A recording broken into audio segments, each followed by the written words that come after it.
अस्सलाम वालेकुम and welcome to Stock Watch powered by Chase Securities and the Bank of Punjab. मैं हूं मुइज़्ज़ुर रहमान। मैं हूं शहबाज अशरफ। मंडे को स्टेट बैंक ऑफ पाकिस्तान ने मार्केट को सरप्राइज देते हुए इंटरेस्ट रेट्स में 100 बेसिस पॉइंट्स का इजाफा किया। वहीं दूसरी जानिब ग्लोबल ऑयल प्राइसेस में भी 4 ईयर हाई यानी $125 पर बैरल को टच कर गई, जो कि पाकिस्तान जैसे एक नेट ऑयल इंपोर्टर की इकोनॉमी पे एक नेगेटिव इम्पैक्ट दे सकता है।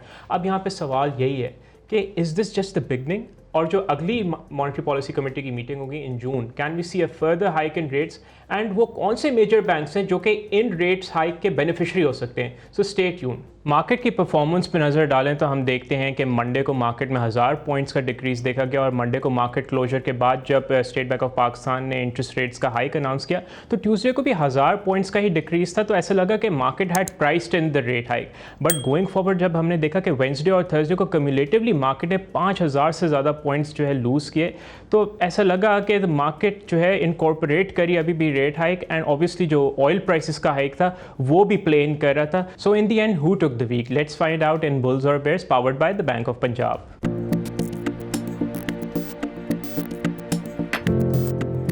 इस हफ्ते बेयर्स का क्लियर कंट्रोल रहा। अगर नज़र डालते हैं KSE 100 इंडेक्स पे ओवरऑल तकरीबन 7,678 पॉइंट्स यानी 4.5% से डिक्लाइन हुआ, and it closed eight 162,994 points. अब चलते हैं इस हफ्ते के टॉप गेनर्स और लूजर्स की तरफ।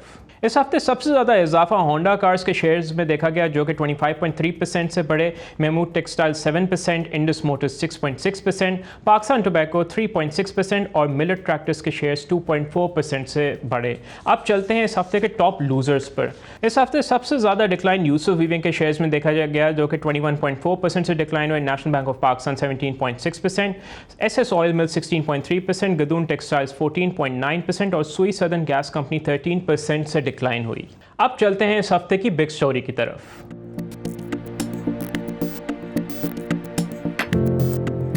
ये हफ्ता क्लियरली डोमिनेट हुआ इकोनॉमिक फ्रंट पे जो अपडेट्स आई मॉनेटरी पॉलिसी कमेटी की मीटिंग की अनाउंसमेंट को देख के, या जो ऑयल प्राइसेस में रेडिकल मूवमेंट्स थी।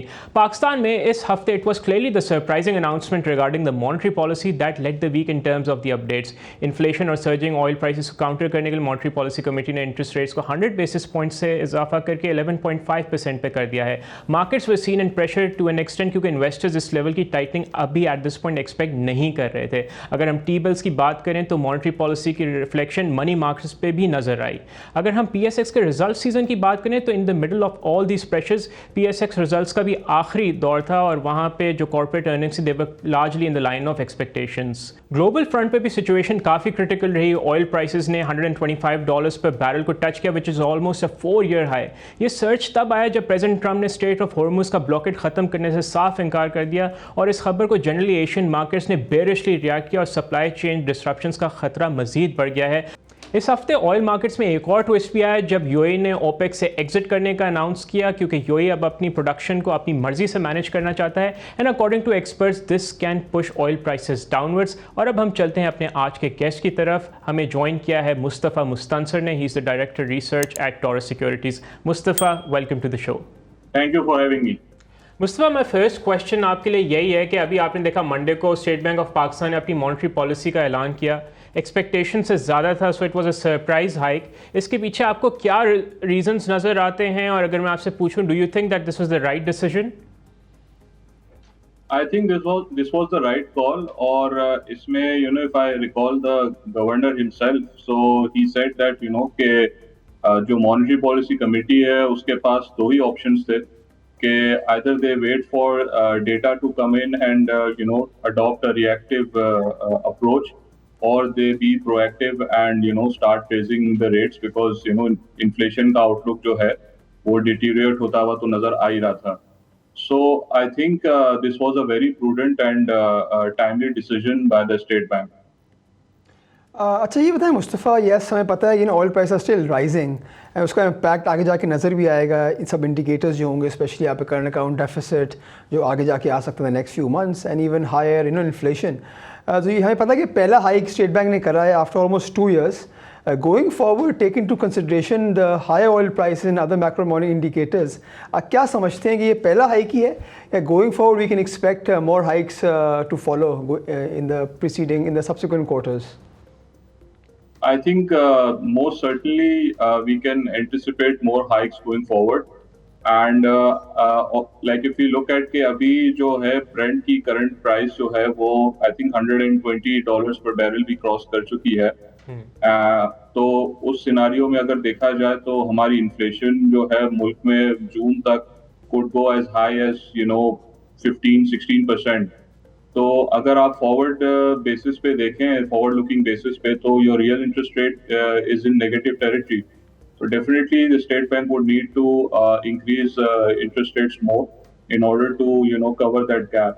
अब इसमें एक moving part ये है कि let's say there is some settlement between US and Iran sometime in the middle, right? So we will definitely see a very sharp decline in oil prices, जो कि जिसका एक precedent हमने देखा अभी जब the ceasefire was announced, और उसके बाद हमने देखा कि oil prices retraced back to even around $88 and $90 per barrel।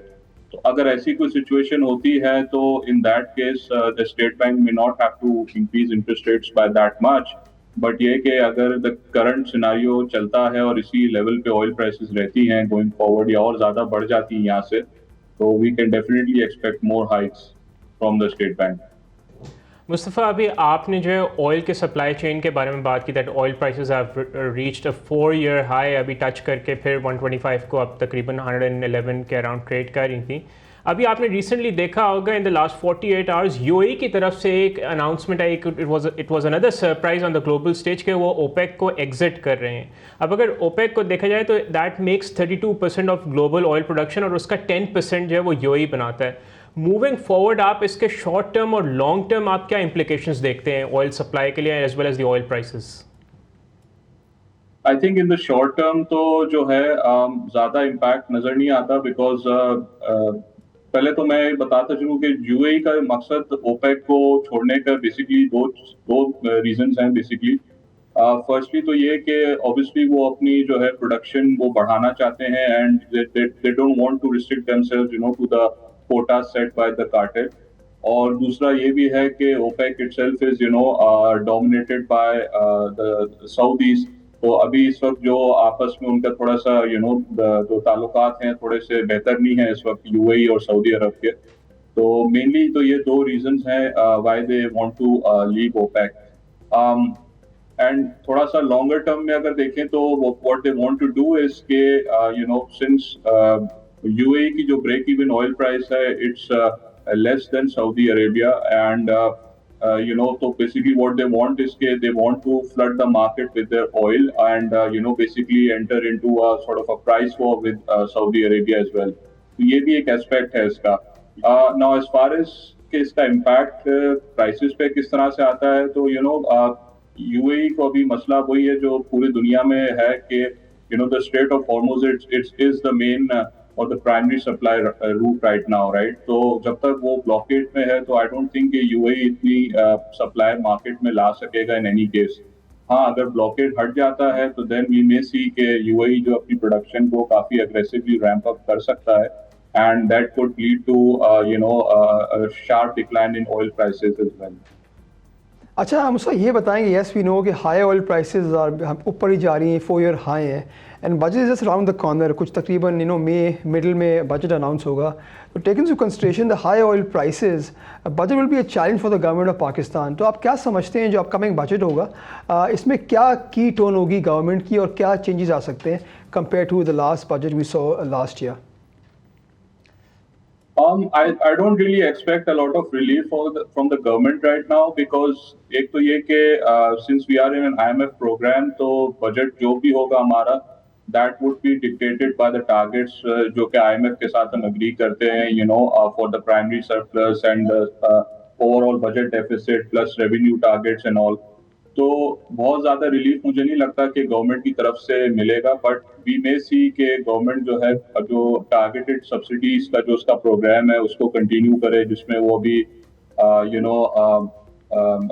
Agree sector में जो डीजल पे सब्सिडीज दे रहे हैं, ट्रांसपोर्ट सेक्टर में दे रहे हैं सब्सिडी, प्लस ये जो मोटरसाइकिल चलाने वाले लोग हैं तो उनको जो है वो थोड़ा सा सब्सिडी दी जा रही है मंथली बेसिस। तो आई थिंक इस तरह के token reliefs and targeted subsidies they might continue, but मुझे ऑन अ वाइडर स्केल बहुत कोई रिलीफ की उम्मीद नहीं नजर आती फ्रॉम द गवर्नमेंट। इसमें ये चीज एक और भी ऐड करता चलूं कि a big component of the current fuel price in the country is your petroleum levies itself, right? और ये खर्चा है कि obviously we've been seeing historically हर साल हम देखते आ रहे हैं कि जो गवर्नमेंट की रेवेन्यू कलेक्शन का जो भी टारगेट सेट होता है तो उसमें लेवीज भी जो है पेट्रोलियम लेवी उसका एक बहुत सिग्निफिकेंट चंक होता है और वो हर साल जो है बढ़ाया जा रहा है। एंड आई थिंक अगले साल भी जो है गवर्नमेंट अपना जो लेवी का टारगेट है उसको बढ़ाएगी। तो आई थिंक लेवीज भी जो है वो सस्टेन होंगी। ऑल्दो आई डोंट एक्सपेक्ट कि गवर्नमेंट जो है किसी तरह का सेल्स टैक्स या कोई ऐसी चीज इम्पोज करे on the fuel prices because the prices are already very high.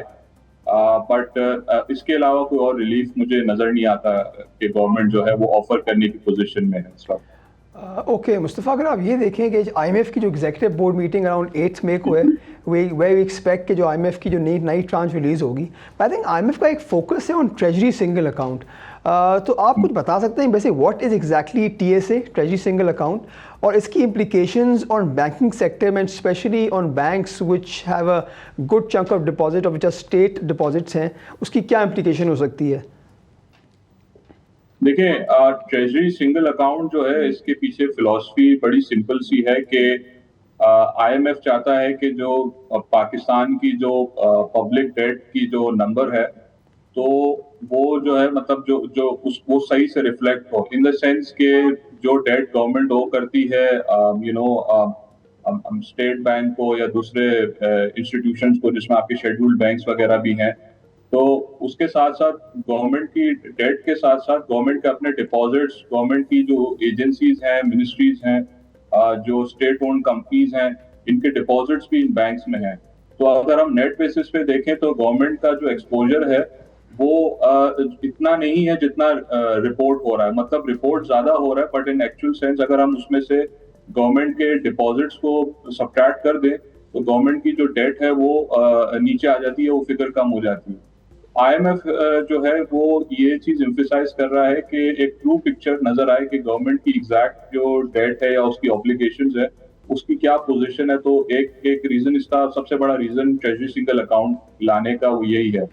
अब इसके पीछे मैकेनिज्म ये है कि IMF ये चाहता है कि गवर्नमेंट किसी भी तरह से जो ये फंड्स हैं इनको एक जगह कंसोलिडेट कर ले, may be in an account in with the state bank itself.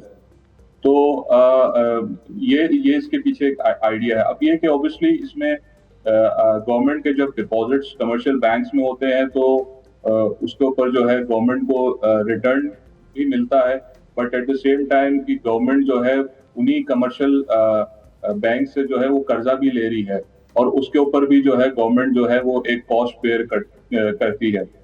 तो जो रिटर्न गवर्नमेंट को मिल रहा है बेसिकली तो वो उससे सेट ऑफ हो जाता है। तो एक नेगेटिव पोजीशन भी है गवर्नमेंट की जो खड़ी हो जाती है because of having such substantial amount of deposits in the banking sector itself.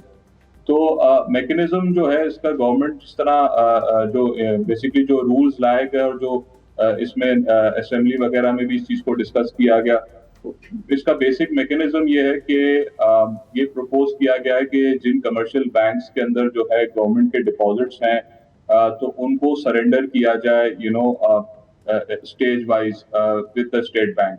इस पे काफी ज्यादा काम हुआ भी है एंड बट इसमें ये कि कॉम्प्लिकेशंस काफी सारी हैं बिकॉज सबसे पहले तो ये डिफाइंड नहीं किया गया अब तक कि what sort of account would constitute or fall under the ambit of the treasury single account, right?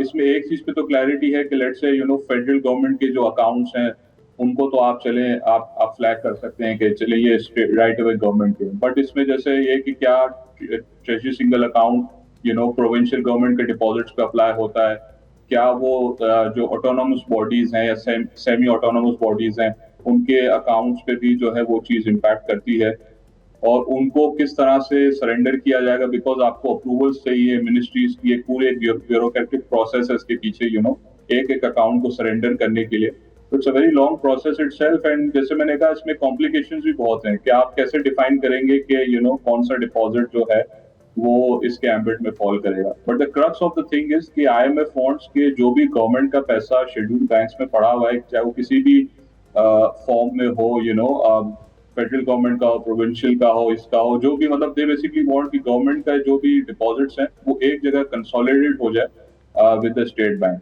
You know, because commercial banks क्या कर रहे हैं कि गवर्नमेंट से डिपॉजिट लिया और उसी डिपॉजिट से आगे गवर्नमेंट को वो के टी बिल्स खरीद रहे हैं, उसके पीआईबीज भी खरीद रहे हैं और उस पर भी रिटर्न कमा रहे हैं। तो ये एक तरह से ये है कि एक डिसएडवांटेजेस पोजीशन हो जाती है फॉर द स्टेट। तो इस चीज को बेसिकली जो है काउंटर करने के लिए ये पूरा एक जो है ये एक सिस्टम, एक मैकेनिज्म लाया जा रहा है और इसको इन्फोर्स किया जा रहा है। मुस्तफ़ा, अभी आपने गवर्नमेंट डिपॉजिट्स की बात की विद बैंक्स, तो मैंने आपसे ये क्वेश्चन पूछना था कि अभी जैसे रिजल्ट सीजन आया उसमें हमने देखा कि पीआईबी एक्सपोजर्स जिन बैंक्स में थे ज़्यादा, उसमें हमने देखा कि रीवैल्यूएशन लॉसेस भी बुक किए बैंक्स ने। सो गोइंग फॉरवर्ड जब हम इसको रूल आउट नहीं कर सकते कि आगे फर्दर इंटरेस्ट रेट हाइक्स हम देख सकते हैं, हाउ डू यू सी कि बैंक्स को फर्दर रीवैल्यूएशन लॉसेस बुक करने पड़ सकते हैं आगे जाते हुए? देखिए, बुक करने पड़ सकते हैं, बट आई थिंक इसमें banks have been a bit proactive as well. काफी सारे बैंक्स ने जो है अपनी पोजीशंस जिनके ऊपर उनको नेगेटिव कैरी था तो दे ऑफलोडेड दोस। इनफैक्ट कुछ बैंक्स ने जो है जैसे यूबीएल की एग्जांपल ले लें तो उन्होंने काफी सब्सटैंशियल कैपिटल गेन्स भी बुक कर लिए अपनी बुक्स में अपनी इनकम को सिक्योर करने के लिए for the reminder of the year. तो I think banks have been very proactive. दूसरी चीज ये कि I think almost 70 to 80% of the books investment portfolios जो हैं बैंक्स के they are now in floater PIBs, right? So these PIBs they reprice on a shorter tenure। और अगर हम इसको देखें जो इनकी weighted average maturity या जो repricing cycle होता है generally in banks, it's not more than 90 days, right? तो I think on a short term basis जो है जैसे 100 बेसिस पॉइंट का इंक्रीज हुआ तो रेट हाइक से पहले जो है आपके जो ये पीआईबीज थे जो ओमो से जो फंड किए जा रहे थे उनके ऊपर spread was around 100 basis points और 120 बेसिस पॉइंट्स, राइट? तो अब जैसे स्टेट बैंक ने जो है इंटरेस्ट रेट बढ़ा दिया 100 बेसिस पॉइंट से, तो वहां पे अब थोड़ा बहुत छोटा सा एक नेगेटिव कैरी इस वक्त चल रहा होगा, which I think banks would have very easily managed, through cutting down their borrowings and, increasing their current accounts। And going forward भी जो है इंडस्ट्री की स्ट्रैटेजी यही होगी कि जो है वो इसको थोड़ा सा टैक्टफुली मैनेज करें कि they try to fund as much as their investment exposure through deposits and most importantly through current accounts, in the rising interest rate environment। एक और चीज भी यहाँ देखने की है कि we may see more losses if the state bank hikes interest rates aggressively। जैसे अभी 100 basis points is not a big hike, right? But let's say अगर state bank 300 या 200 basis points का increase करता तो then we would have seen more material losses, for the banking industry, and that would have been difficult for them to manage as well। Taking into consideration the recent hike जो interest rate में देखा है, and हमने देखा कि different banks की जो investment book differently I think allocated होती है, किसी में ज़्यादा फिक्स पीआईबीज होते हैं, किसी में कम होते हैं, किसी में ज़्यादा फ्लोटर्स होते हैं। तो specially taking to consideration the recent hike, what do you think कि कौन से मेजर बैंक्स होंगे which can benefit in the short term from this hike जो अभी लेटली कराए स्टेट बैंक ऑफ पाकिस्तान ने?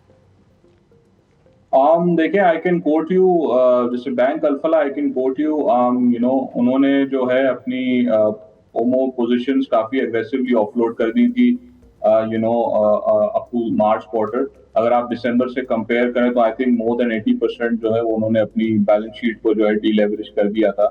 सो they will be in a better position. इसके अलावा भी I cannot recall any other bank right now जिसने इतनी significant जो है attrition की हो, बट काफी सारे बैंक्स हैं जिन्होंने थोड़ी थोड़ी borrowings अपनी कम की हैं, anticipating कि भाई आगे भी जो है अगर interest rates बढ़ते हैं तो they can suffer losses।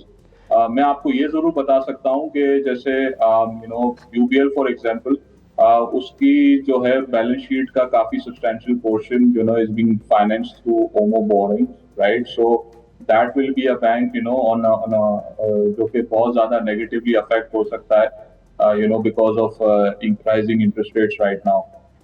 But overall I would say कि there's not much of a difference in banks themselves, like on an industry level। You can quote a few specific names, but वैसे अगर हम देखें तो सबकी inclination has been more or less towards the shorter end of the curve, right? And most of their exposure is in short-term securities, जिसमें PIB floaters हैं और T-bills हैं. Fixed in side पे कम exposure है. You know, I think maximum would be around maybe 30 or 35% of the PIB portfolio. बाकी जितना भी सारा है is all on the short term and all on the floater side. अच्छा, taking into consideration the recent जो hike interest rate में हुआ है, आपने बैंक अल्फला की बात करी, सो कैन यू रिकॉल कि आपकी बैंक अल्फला की क्या टारगेट प्राइस है और क्या आपकी अर्निंग्स आउटलुक है? अगर आप स्पेसिफिकली अर्निंग्स बता सकें या डिविडेंड बता सकें for at least calendar 26 and 27, and किस प्राइस टू बुक पे चल रहा है बैंक अल्फला? इस वक्त अगर हम उसको बैंक अल्फला की टारगेट प्राइस हमारी is around 85 rupees per share, right? That's for December 26. And इस साल की earnings we see around 11.5, and next year की earnings would be around 13 and a half rupees, and this is a based on the post split number of shares, right? क्योंकि अभी इनका split भी हुआ है तो उसकी basis पे है. And dividend, I think they will continue to maintain their payout ratio as well. Bank एक अच्छी चीज ये कर रहा है अल्फला कि they are also looking to issue a tier 2 instrument तकरीबन 20 बिलियन रुपीस का, तो वो भी most likely in the third quarter आ जाएगा, जो कि और फर्दर जो है उनके कार को भी बूस्ट करेगा. एंड वैसे अगर हम बैंक की बात करें तो I think it's well positioned in the sense के ओमो का एक्सपोजर जो है वो उन्होंने they got rid of that, right? जो कि I think is a big challenge for banks, because आपकी बैलेंस शीट ग्रोथ जो है वो डिपेंड करती है दो चीजों पे. Either you can bring in deposits and bring in current accounts, और you go for trying to size up the balance sheet through OMO borrowings. And right now जैसे जो सिनेरियो नजर आ रहा है, the cost of borrowings will go up, and you always run a risk of entering into negative carry because of that. So I think Bank Alpha itself, the way they have deleveraged their balance sheet, they're in a very good position, and sort of would remain isolated from these negative effects of interest rates going up. Inki consumer lending portfolio is also very good. They are among the top 2, top 3 in autos. आप देख लें, home finance देख लें, personal loans देख लें, credit card में देख लें, right? So they will benefit over there as well because your yields are very good on the consumer side, right? Kaibor पे बहुत अच्छा spread मिलता है आपको, right? So that will also work in the favor of the bank going forward. Rightly said Mustafa. अगर आप ये देखें, लेटली हमने देखा थर्सडे और वेडनेसडे को एक डिटेल ऑर्डर आया रिगार्डिंग सुपर टैक्स, जिसकी इम्प्लीकेशन हो सकती है ऑन डिफरेंट सेक्टर्स. हम देखा कुछ अर्से पहले एक डिसीजन आई थी सुपर टैक्स की, और अभी जो डिटेल ऑर्डर आया उसकी भी आई थिंक जो इम्प्लीकेशन है वो सिमिलर है जो हमने पहले डिसीजन देखी. तो कुछ बता सकते हैं इन्वेस्टर्स को इसका क्या इम्पैक्ट हो सकता है ऑन डिफरेंट सेक्टर्स और डिफरेंट कंपनीज फ्रॉम अ पे out perspective and specially earnings perspective?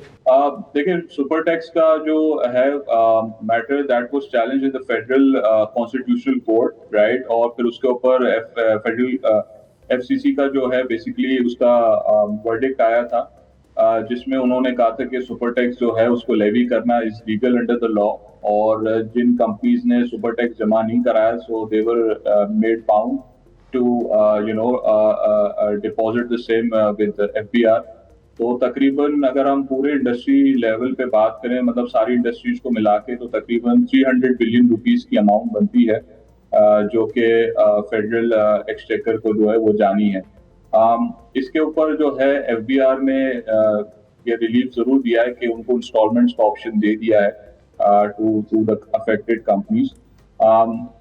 Basically तो देखें इसका इम्पैक्ट, आप अगर मैं बड़े आपको सादे अल्फाजों में बताऊं तो उन सेक्टर्स पे आएगा which are facing capital constraints, working capital constraints, जिसमें आपकी टेक्सटाइल सेक्टर है, आपका स्टील सेक्टर है, there are some cement companies as well. फिर इसी तरह से आप केमिकल सेक्टर में भी देख सकते हैं, सो companies with strong balance sheets, banks already, I think they were already paying super tax on time, so they would not be affected by this. इसी तरह E&P कंपनीज की अगर हम बात करें तो उनको एक थोड़ा रिलीफ ये मिल गया था कि उनकी जो सुपर टैक्स की असेसमेंट है वो बेस्ड होगी on the each and respective block, और हर ब्लॉक की अर्निंग जो होती है वो डिफरेंटली कैलकुलेट होकर और उसकी बेसिस पे जो है सुपर टैक्स उन पे लेवी किया जाएगा। इसके अलावा जितने भी सेक्टर्स हैं उनके ऊपर जो स्टैट्यूटरी रेट्स हैं उनकी बेसिस पे ही सुपर टैक्स लगेगा, and they would be liable to deposit the same in the with the government as well. Mustafa, अभी हम जैसे we were like mentioning banks in particular, मुझे आपके सामने I want to put HBL in case as well. मतलब अगर हम HBL को केस इन पॉइंट रख के बोलें 40% exposure to PIBs, but at the same time बड़ा उनका डिपॉजिट रेशो भी अच्छा है। अगर मैं आपसे ये पूछूं कि आपका फ्यूचर आउटलुक HBL को देख के कैसा in terms of the book value as well as the earnings? I think HBL looks very good. In fact, HBL would be one of the larger banks जो कि इतना ज़्यादा adversely affect नहीं होगा with interest rates going up, because their investment book जो उनकी भी जो है borrowings उस level की नहीं है जितनी हमें UBL के केस में नजर आई है, right? They're fairly well funded through their deposits as well. So HBL की अगर मैं बात करूं तो I think HBL looks very good even at these prices, और इसमें एक upside ये है कि HBL has the advantage of being the largest lender in the country as well, right? तो ये कि इस सिनारियो में they will benefit through rising interest rates as well, इनकी earnings अच्छी होंगी, प्लस ये कि HBL का डिपॉजिट बेस इतना बड़ा है कि उनके on an absolute basis अगर आप देखेंगे ना तो current accounts की generation is probably one of the highest in the industry, right? And that really helps them to maintain and sustain their NIMs, because for a bank the size of HBL और जिस तरह के उसके exposures हैं, it's very difficult for the bank to hold on to or sustain the NIMs. वो उतने aggressively अपना current account mix को नहीं बढ़ा सकते या change नहीं कर सकते जैसे एक छोटा बैंक relatively एक mid-tier बैंक है वो कर सकता है। So I think HBL would continue to maintain its position in the market, right? Uska bhi consumer book is one of the largest, probably the largest consumer book in the industry, HBL. So वहाँ से भी उनको benefit होगा. Their investments are also very well staggered. और अभी I think if I recall rightly, before the rate hike they had the briefing as well. तो वहाँ भी जो है the management informed के they're earning well above the current prevailing T-bills के ऊपर जो उनको spread मिल रहा है अपने floaters पे। So अगर current scenario में अगर मैं देखूँ, अगर मैं 100 basis points का interest rate hike भी incorporate कर देता हूँ तो I don't really think they would be in a very bad situation और इस तरह का कोई मामला होंगे। So I see them able to sustain their earnings this year, and we may even see कि वो थोड़ा अपना payout भी increase करें। अच्छा, मुझको ये बताएं कि एक अपकमिंग IPO आ रहा है the name of Sitara petroleum, आपके इसमें क्या कमेंट्स होंगे और क्या एनालिसिस होगा on this specific company? Sure. वैसे तो देखिए our recommendation to all our clients and investors is कि you should subscribe to this IPO because I think it's available at a good price. So I think 13 रुपए की शायद उसकी floor price है। So वो अच्छा लगता है हमें इस सेंस में। दूसरा ये कि कंपनी के अंदर जो अपसाइड ट्रिगर्स हैं वो एक तो ये है कि they want to build a storage facility from the IPO proceeds, and उसके बाद जो है they want to become a fully independent integrated OMC, और इस तरह से वो ऑपरेट करना चाह रहे हैं। और उनकी पार्टनरशिप जो है इस वक्त जो है उनका दैट इज गो पेट्रोलियम, उसका भी हमें पता है कि it has a sizeable network, and if I recall rightly, the market share is also about 2.5%, which is more than Hascol. Hascol का market share is around 1%, 1.5%, right? So Hascol को जैसे हम देखते हैं तो I think इसकी उसके मुकाबले में डबल मार्केट शेयर है इनका। And obviously they also have a partnership with Aramco also, जो कि इनका major supplier है, and has investment also. तो I think वैसे अच्छा लगता है। Obviously मैं 2028 तक की बात नहीं करूँगा in the current scenario, the way things are dynamic and everything. But अगर हम सिर्फ इस basis पे इस company को study करें कि the discount is very good on the price, and their business model looks good, their earnings have improved, their revenues have sort of improved a lot. over the last 3 years. So I think these factors would definitely, attract buyer interest in the company once it's listed as well. In fact, we're seeing a lot of interest right now also, in among the investors that जो हमसे रुजू कर रहे हैं, your high net worth individuals and all people who want to go into the book building of this company. And I think we are very confident that iska book building would probably be oversubscribed by 3 to 4 times, right? So that is writing on the wall कि जब ये list होगा तो obviously इसमें जो है सबको अच्छा return मिल सकता है. So we would definitely recommend कि इसको जो है इसके IPO में सब्सक्राइब करना चाहिए इसको. अच्छा, one question from my side, last question है. अगर आप देखिए आपकी स्ट्रैटेजी रिपोर्ट आई थी December 31 को, जहाँ आपका टारगेट 2,06,000 का था इंडेक्स का. गिवन सिचुएशन इतनी फ्लूइड है, तो आप क्या समझते हैं, is this target still achievable? And secondly, आपके क्या टॉपिक्स रहेंगे for the calendar year 26? Sure. देखिए, there's two ways to look at it now, right? The market. Assuming we have a ceasefire या we have a peace deal anytime, right? किसी भी वक्त वो साल में हो सकता है, right? So in that case, our target would still be on, right? 206,000, because market इतने बड़े swings ले रही है. I mean, I just give you an example of April for अप्रैल के महीने में जब आपकी सीजफायर अनाउंस हुई तो उसके बाद मार्केट में जो रैली हुई, तो आई थिंक अप्रैल का return, if I recall, day और 1-2 दिन पहले तक market was up about 13%, right, on a month basis. तो मुझे ऐसा लगता है कि जैसी सिचुएशन बेहतर होगी तो we can expect a very sharp rally again in the market, right. So उसको मद्देनजर रखते हुए our target would still be on, because Pakistan itself, our economic situation has not deteriorated, or our outlook isn't in such a bad shape right now, especially on the external front, right? जो कि एक बहुत बड़ा risk होता था और historically रहा है, I think इस वक्त सबसे बड़ा मसला बस यही है कि which way the oil prices will go, और how soon this conflict will resolve itself, right? उसके अलावा तो अगर हम देखें तो our performance has been very good in terms of the economy. आपकी जीडीपी के नंबर्स देख लें, सेकंड क्वार्टर तक कितने अच्छे आए हैं, plus your interest rates were also down, you were doing very well on the external front. Your reserves की जो प्रोजेक्शन है स्टेट बैंक अभी भी मेंटेन करे हुए, जून की भी और आगे की भी उन्होंने फोरकास्ट दी हुई थी. So and your rupee has held its ground as well, right?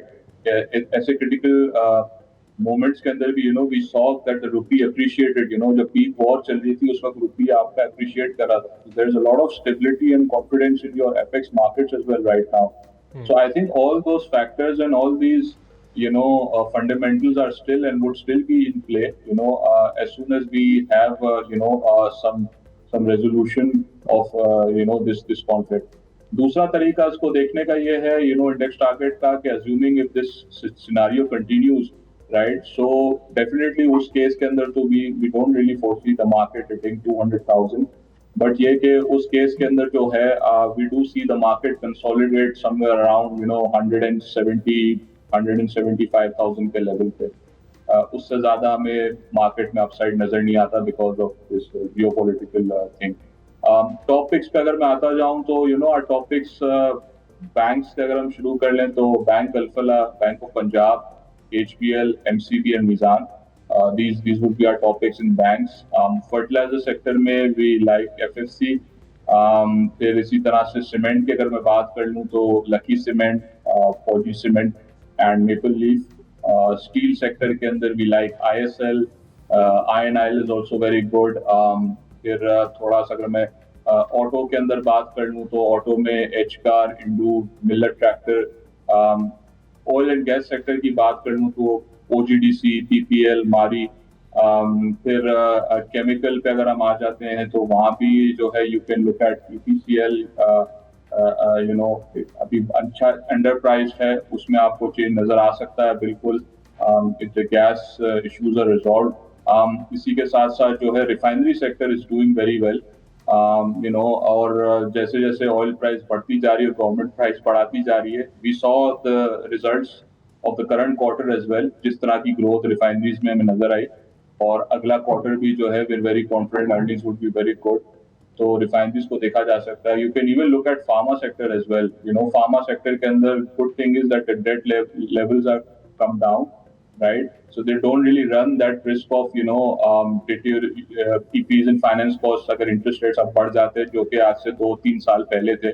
इसके साथ साथ जो रुपये की स्टेबिलिटी है, that is also supporting the sector. API की प्राइसेस आपकी जनरली जो है वो नीचे आई हैं ग्लोबली, और तो the margins have been very good. आप 9 months का अगर देखिए, so I think if I'm not mistaken, sector earnings are up 32%, even in such tough conditions. और आगे भी इंडस्ट्री की जो है डिमांड काफी अच्छी है. It's a very good industry to look at on a long term basis, right? And companies are doing very well. Consumer side पे हम देख सकते हैं Pak Elektron is a good company as well, जो कि अच्छे लेवल पे मिल रही है.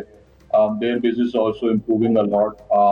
अभी समर्स हैं तो उनकी सेल्स में काफी अच्छा अपसाइड आएगा in second quarter, third quarter. Plus जो उनके ट्रांसफॉर्मर एक्सपोर्ट्स का बिजनेस चल रहा है to the US, that is also very good.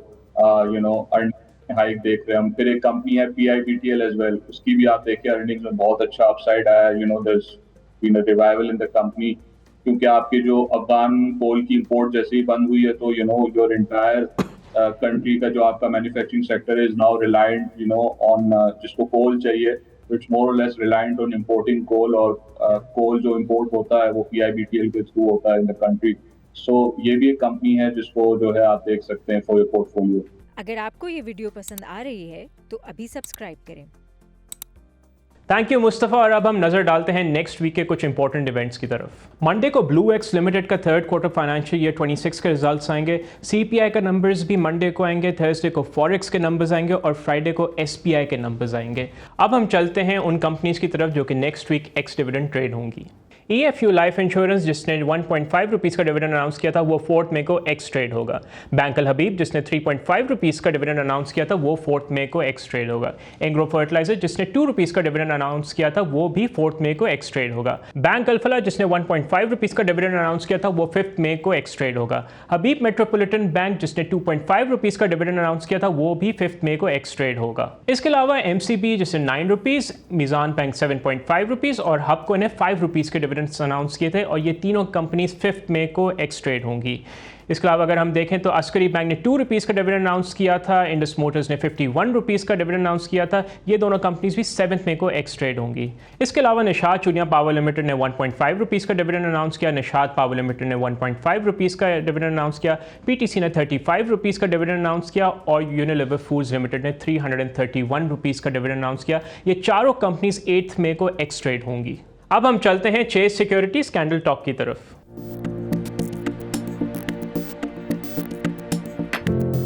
हमें ज्वाइन किया है शर्जील अहमद ने, जो कि टेक्निकल एनालिस्ट हैं Chase securities. Sharjeel, welcome to the show. Thank you Moiz for having me. Sharjeel, मेरा आपसे फर्स्ट क्वेश्चन वही है कि आपने इस वीक देखा कि ASE 100 index was seen under certain pressure this week, और हमने देखा कि तकरीबन जो है मार्केट 1,62,000 पॉइंट्स पे बंद हुई.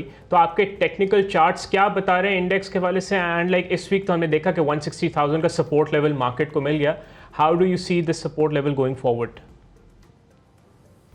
बिल्कुल, आई थिंक ये वीक रिलेटिवली मार्केट के लिए काफ़ी बेयरिश रहा था. मार्केट ने ऑलमोस्ट 7,400 पॉइंट्स की डाउनसाइड के साथ क्लोज करा. हमने इस वीक में throughout the week negative closings देखी consecutive, and market closed around 163,000 levels. अब अगर हम चार्ट्स पे मूव ऑन करें तो हम ये देख रहे हैं मार्केट में कि मार्केट में एज वी डिस्कस्ड, ये मार्केट अपने एक ओवरऑल करेक्टिव स्ट्रक्चर, अगर हम एज्यूम कर रहे हैं कि करंट डेटा के बेसिस पे मार्केट अपने स्टेट एक ओवरऑल करेक्टिव स्ट्रक्चर के अंदर है, तो उसमें हम ये देख रहे हैं कि मार्केट की एक रिकवरी वेव है, जिसमें यूजुअली मार्केट ABC फॉर्म में जो है वो ऊपर जाती है. अब इस ओवरऑल जो ये मार्केट की इनिशियल वेव A थी, उसमें उसका हमने ऑलमोस्ट 61.8% रिट्रेसमेंट लेवल देखा था near 173,000. 61.8% retracement level for our viewers is a very key Fibonacci retracement level, जहाँ पे हम अक्सर इसकी सिग्निफिकेंस काफ़ी ज़्यादा होती है. अक्सर हम इन लेवल्स के करीब जो है वो एक्टिविटी को थोड़ा वॉलेटाइल एक्सपेक्ट कर रहे होते हैं. तो हमने यहीं से रिजेक्शन देखी 173,000। आपको याद होगा हम डिस्कस कर रहे थे कि ये एक क्रूशियल लेवल होगा गोइंग फॉरवर्ड। अगर ये ब्रेक होता है टुवर्ड्स दी अपसाइड तो मार्केट का एक टारगेट होगा 182,000 के लेवल्स के करीब।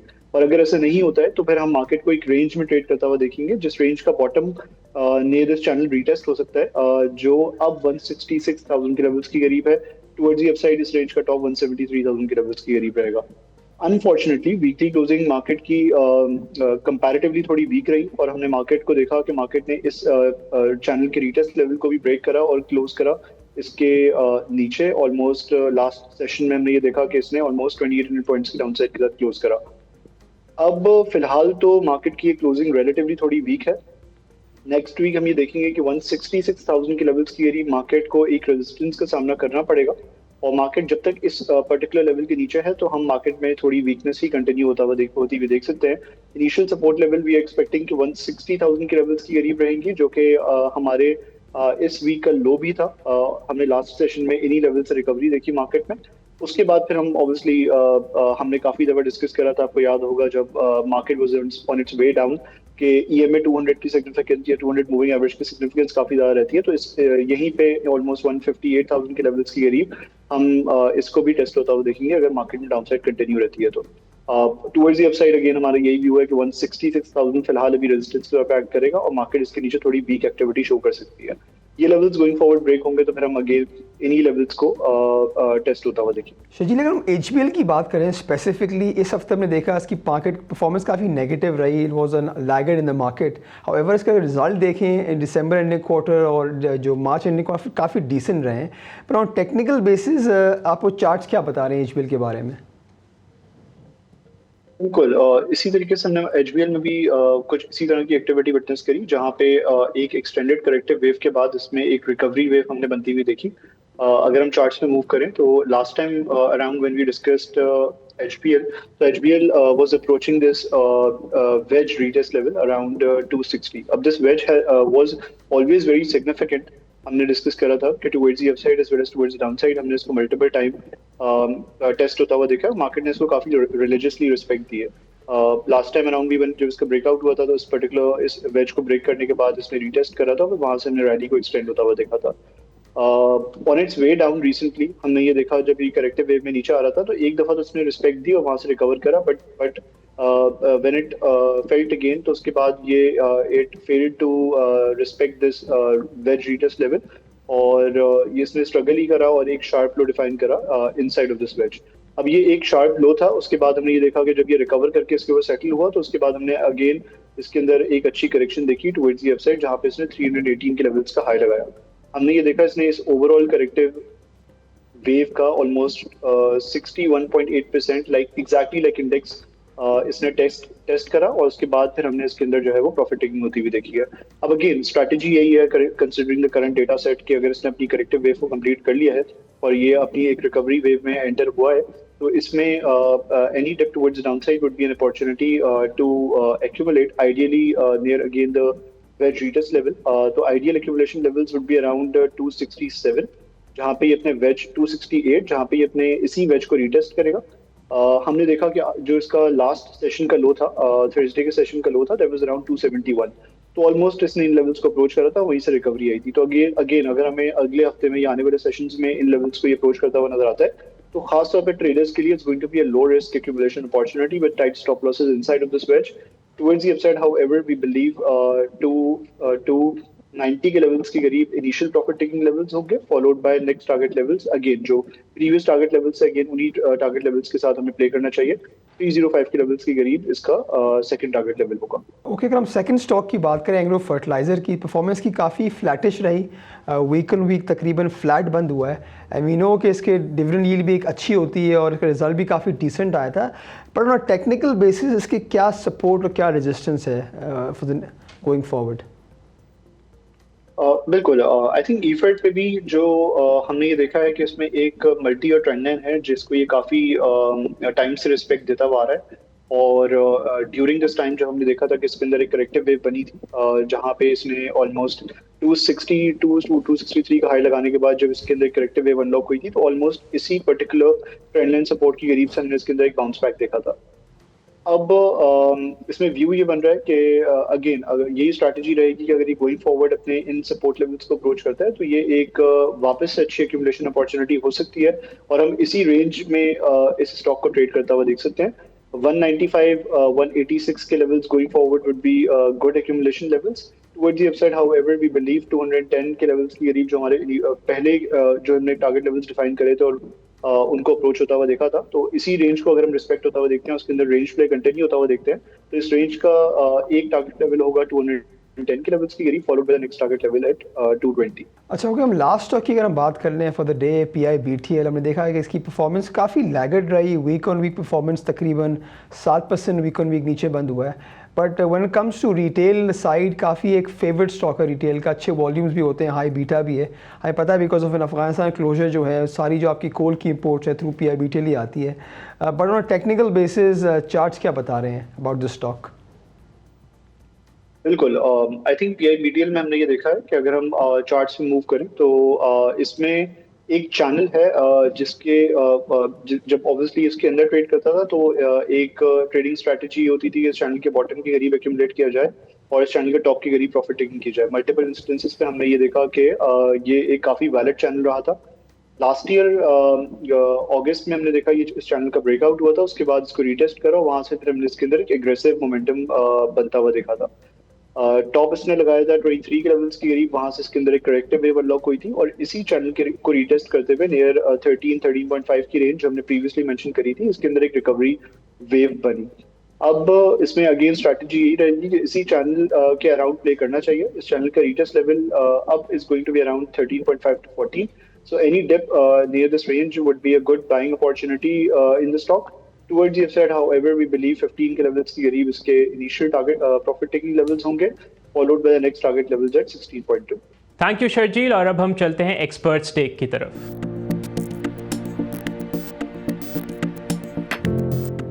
इस हफ्ते मार्केट क्लियरली बहुत ज़्यादा प्रेशर में देखी गई ऑन द बैक ऑफ जो इंटरेस्ट रेट हाइक थी जो कि सरप्राइजिंग भी थी ऑब्वियसली, एंड ऑल्सो जो रेडिकल मूवमेंट्स आई हैं ऑयल मार्केट्स में।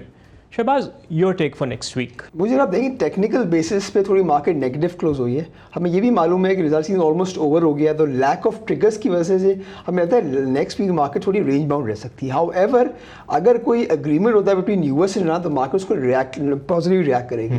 हाउएवर अगर मार्केट रेंज बाउंड रहती है या अगर करेक्शन होती है because of high oil prices या जो यूएस इरान कॉन्फ्लिक्ट कंटिन्यू रहता है, सो आई थिंक मार्केट में एक अपॉर्चुनिटी क्रिएट होगी। सो आप फोकस उसी स्टॉक्स में करें जो इसमें अच्छी वैल्यूएशंस हैं और अट्रैक्टिव डिविडेंड यील्ड दे रही है। So my take for next week है कि मार्केट थोड़ी सी रेंज बाउंड रह सकती है।